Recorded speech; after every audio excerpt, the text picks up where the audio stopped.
Let's bring up Sift CMO Armen Najarian and Shankar Ganapathy from Boomerang, and we're going to talk about champion tracking. Where are you, Shankar? There you are. Great. Hello. Hello. Nice to see you. You too. All right, we're just keeping going. We just roll. We roll. All right. So, Shankar, you know, I've used the term LinkedIn on steroids, LinkedIn Navigator on steroids. Just explain Boomerang's unique approach for champion tracking. I think we may have a slide. If we can show that, great. Otherwise, just explain it. Thank you. Yeah, no, thank you. First of all, thank you, Drew, for putting this fantastic show, and thank you everyone for coming over. My name is Shankar Ganapathy, Shanks, one of the founders of this company called Boomerang. We are building what we call as an alternative for LinkedIn Sales Navigator. And if you think about the reason companies buy Sales Navigator, you're building lists, you're tracking job changes, you're sending emails, you're importing contacts. The reality is most companies do not get that value from Sales Navigator. You end up buying tools on top of that to extract the data. So build a system that lives within your stack, no new UI. And one of our most popular use cases that we get land in an account is champion tracking, right? And obviously, we want to expand from there in terms of other use cases. So again, that's a little bit about what we do. Awesome. Okay, so Armen, what's Boomerang doing for you, for Sift? Yeah, it's been transformative. And first of all, I'll start by saying, so this champion tracking, I've taken it to heart. I timed the announcement of my job transition to today. So I'm actually, for dramatic effect in this conversation. Seriously. But no, if we can go one slide forward, please. And I will say at Sift, where the SDR team does report into marketing, which I think makes this even more meaningful for a CMO. In the old world, we were using user gems. So many of you might be familiar with user gems to really track a job transition, and it would create an alert and maybe a task in Salesforce. The SDR team or AE team would follow up, and then it was done. What we were desiring to make this more scalable, more meaningful, bring delight to our sellers and to our SDRs was to build a process.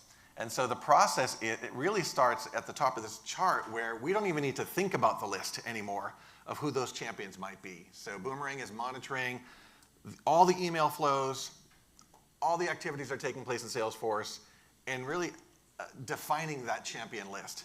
Then monitoring for job changes. So like for me today, I updated my LinkedIn. Every MarTech company on the planet is probably going to, if they haven't already, really prioritize and start reaching out. So it automates that process of the list curation, the alert generation, and then what's really cool is it actually performs tasks with these agents. So create the email that goes out, set up or propose an appointment, etc. It creates automation that every seller, every SDR has desired and saves time. So it's been a time saver for us, and it has, I'd say, been very effective at curating and identifying that list of champions for us. So we're very happy with it. Let's go to the next slide, because I'm kind of blown away by the results, so maybe you could share those. Yes, and that X job changes is 150 since implementing, and so I think the results speak for themselves. And what's not here is the time savings because of the automation. So monitoring job changes, curating a message, sending it out, updating Salesforce, et cetera, takes time. And so you can see the results here. This is over a period of, how long has it been since Boomerang started working with Sift? It's been a few months now. Few months, yeah. We went live a few weeks ago. Yeah. And this is what typically happens every month. Yeah. Yeah, so it's early days still, but very encouraging performance. The anecdotal feedback we hear from the teams have been great. And who doesn't want to build a champion with the SDR team and with the AEs and just promote, making life easier? Well, so I like the 3,000 new leads. I like 11% more leads enriched. And I want to understand that a little bit just to make sure. So, because my understanding is that your agent actually goes out and looks at the sales guy's emails and everything, because they forget and right? And so talk a little bit about, there's some cool things happening under the hood with AI agents in there. Yep. We all think CRM is a source of truth, which is in theory, true.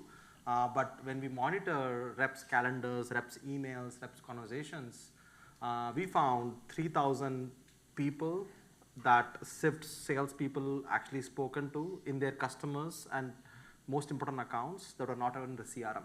Wait, say that again. They're not in Salesforce or whatever CRM. 3,000 people, just by going through the emails, you found 3,000 names. Yeah. That's a lot. Yeah, and customer names, not random strangers, people that are customer names.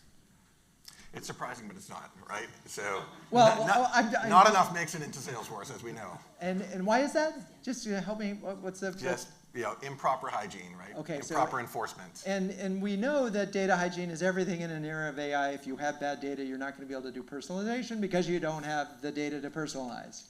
So getting these contexts, and I just want, the business value of champion tracking is very simply, and if I'm wrong, correct me, you follow this customer, they leave, they go somewhere else, someone hires Armen, he was a customer of Boomerang, but they forget. And then you go get them to buy your product again. Is that what's happening with champion tracking? Is that the real idea here? Foundationally, yes. A little bit more than that. If you have a champion, they want to be treated like rock stars. So when they change jobs, don't just send them a congratulatory email. Do that, obviously. Right. But in most cases, executives should step up, right? Like, hey, congrats on your new job. It was fantastic working with you, right? And champion is the foundation that we all exist. If we don't have champions, we can't build business. We can have great products, but people that trust you is what ultimately makes business. So yes, tracking them is important, but the experience we give to them is even more important. And so now that we know that these 3,000 people, we know where they are, they were champions, is there a sort of an AI communications that happen to sort of nurture and remind them and bring them back? And where does human fit in the loop versus AI? Yeah. So the way we think about this is when we go through communications, we understand who within your organization has actually had conversations with that person. So we not just notify the AE or the SDR, we also notify the executive. It gives them the opportunity to say congratulations, right? And as an executive, we are all busy with so many things. But if you met your most important customers, it's really a good idea for you to say congrats on your role, right? And you're not just delegating to the SDR. Downstream, we want the SDR to follow the best message. If you're on a multi-product, multi-geo, multi-language go-to-market, you want the right product messaging to go to the right person. And AI is really good at understanding what did they buy before. Are they in the similar role? Are they in a wider role? So the messaging that needs to go out, AI is really, really good at. So we have taken a no UI philosophy. So what that means is we live within Outreach or Salesloft. We write those emails. We give SDRs the calling scripts. And again, the idea is they're not just pitch slapping. They're saying, I've heard great things about the work you've done with my CSM.